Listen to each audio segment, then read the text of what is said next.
Kalah total dari Jepang yang tidak menurunkan seluruh skuad utamanya, yang terlihat dari tribun para senior yang melihat juniornya sedang bermain. Lalu dengan statistik mencengangkan, yakni Indonesia 0 tembakan ke arah gawang. Tapi Indonesia dipastikan lolos ke putaran keempat kualifikasi Piala Dunia 2026. Oke, sebelum bahas round keempat, kita bahas dulu Indonesia versus Jepang.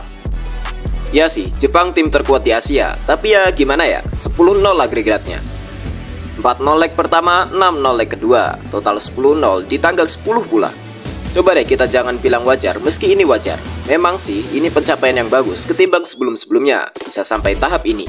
Satu-satunya wakil ASEAN yang masuk round 3 dan sekarang lanjut ke round keempat. Tapi kayak tanggung gak sih kalau cuman happy masuk round keempat? Kayak sama aja gak sih sama Malaysia? Ujung-ujungnya sama-sama gak masuk Piala Dunia. Ibarat Manchester City sama MU sama-sama nirgelar padahal beda peringkat. Jadi wajar kan kalau kita berharap masuk Piala Dunia? Tapi perlu realistis juga, permainan kita belum semeyakinkan itu buat masuk Piala Dunia. Dua laga terakhir versus Cina dan Bahrain kayak kurang mantep gak sih? Seneng jelas, tapi kayak harusnya bisa sih 2-0 atau 3-0. Kayak waktu lawan Arab, kalau kita bisa konsisten bahkan lebih bagus lagi dari waktu lawan Arab, jelas makin pede. Tapi tetap apresiasi nomor 1, dan masih ada waktu beberapa bulan buat main di round keempat.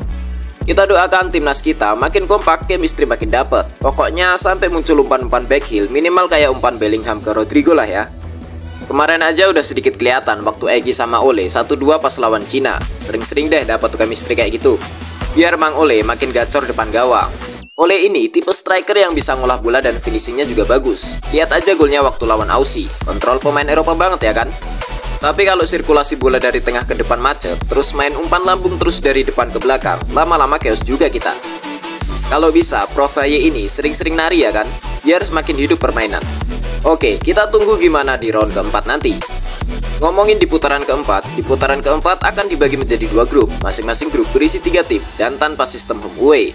Pada putaran keempat ini, Indonesia harus bisa menjadi juara grup jika ingin lolos ke Piala Dunia 2026. Namun jika tidak mampu menjadi juara grup, minimal Indonesia harus bisa menjadi runner-up. Jika menjadi runner-up, Indonesia akan bertanding melawan runner-up grup sebelah dalam babak putaran kelima untuk memperebutkan tiket menjadi wakil Asia yang kemudian akan bertanding di babak playoff FIFA. Pada babak playoff FIFA ini, Indonesia akan bertemu dengan wakil konfederasi dari benua lain, kecuali Eropa ya. Pada babak playoff FIFA akan dibagi menjadi 2 grup, dengan satu grup berisi 3 tim. Indonesia harus mampu menjadi juara grup jika ingin benar-benar lolos ke Piala Dunia, karena ini menjadi jalan terakhir. Namun, tentunya kita berharap Indonesia cukup menjadi juara grup di putaran keempat, agar perjalanan tidak semakin panjang, dan konten ini akan berubah tidak hanya membahas peluang Indonesia lolos ke Piala Dunia, tapi berubah menjadi persiapan Indonesia berlaga di Piala Dunia 2026. Kita mundur ke belakang lagi. Pada putaran keempat, Indonesia akan bertemu dengan tim yang berhasil menduduki peringkat ketiga dan keempat di grupnya masing-masing. Adapun tim-tim yang menduduki peringkat ketiga dan keempat pada grup B, yakni Oman dan Irak. Lalu untuk grup A, ada Uni Emirat Arab dan Qatar. Mari kita lihat head-to-head Indonesia dengan tim-tim tersebut. Indonesia versus Uni Emirat Arab, Indonesia hanya mampu mendapatkan 2 kemenangan dan 4 kekalahan. Sedangkan Indonesia waktu melawan Qatar, Indonesia hanya mampu mendapatkan 1 kemenangan, 3 hasil imbang dan 5 kekalahan. Lalu ketika melawan Irak, Indonesia belum pernah merasakan kemenangan. Indonesia hanya mampu mendapatkan 1 hasil imbang pada tahun 1973 dan sisanya hanya kekalahan dengan total 8 kali. Lalu saat melawan Oman, Indonesia mampu mendapat 2 kemenangan, 1 hasil imbang dan 3 kekalahan. Jika dilihat dari head-to-head tersebut, Irak tentu menjadi lawan terkuat karena belum terkalahkan sama sekali. Posisi kedua diisi oleh Qatar, posisi ketiga diisi oleh Uni Emirat Arab, dan posisi keempat diisi oleh Oman. Namun sayang, dalam proses pembagian grup nanti, 6 negara akan dibagi ke 3 pot, dengan masing-masing diisi 2 tim. Pembagian pot dilakukan berdasarkan ranking FIFA terbaru.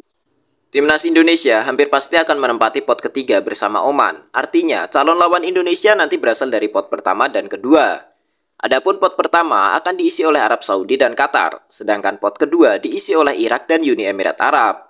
Selain itu, negara yang segrup di babak ketiga tidak akan ketemu lagi di babak keempat. Itu artinya Indonesia juga tidak akan bertemu lagi dengan Arab Saudi. Selain itu, Qatar juga tidak akan bertemu dengan Uni Emirat Arab karena berada di grup yang sama di babak ketiga. Berdasarkan regulasi tersebut, maka timnas Indonesia kemungkinan besar akan satu grup dengan Qatar dan Irak. Jika dilihat dari kondisi timnas saat ini, apakah menurutmu Indonesia akan mampu melaju ke Piala Dunia 2026? Meskipun dihadapkan dengan lawan terkuat yakni Irak dan Qatar. Tentu tidak dipungkiri, saat ini kita selalu berdoa agar mendapatkan lawan yang termudah dan selalu was-was ketika mendapatkan lawan tangguh dalam satu grup. Namun, apakah sudah saatnya kita membalik pola pikir itu? Siapapun lawannya, kita tidak akan gentar. Cepat atau lambat, pasti kita akan bertemu dengan lawan-lawan yang semakin tangguh. Terlebih, jika Indonesia lolos ke Piala Dunia 2026 nanti, tentunya tidak menutup kemungkinan dalam satu grup Indonesia akan bertemu dengan negara Argentina, Jerman, Prancis, Portugal, Spanyol, Brasil, dan negara-negara tangguh lainnya. Apakah sudah saatnya Garuda terbang tinggi dan bersiap menerkam mangsanya, atau tetap berada di sarangnya karena takut untuk terbang? Tentu mentalitas kita harus semakin tinggi, namun juga perlu disertai peningkatan kualitas permainan baik dari skill pemain hingga chemistry di lapangan. Salam Away Goals.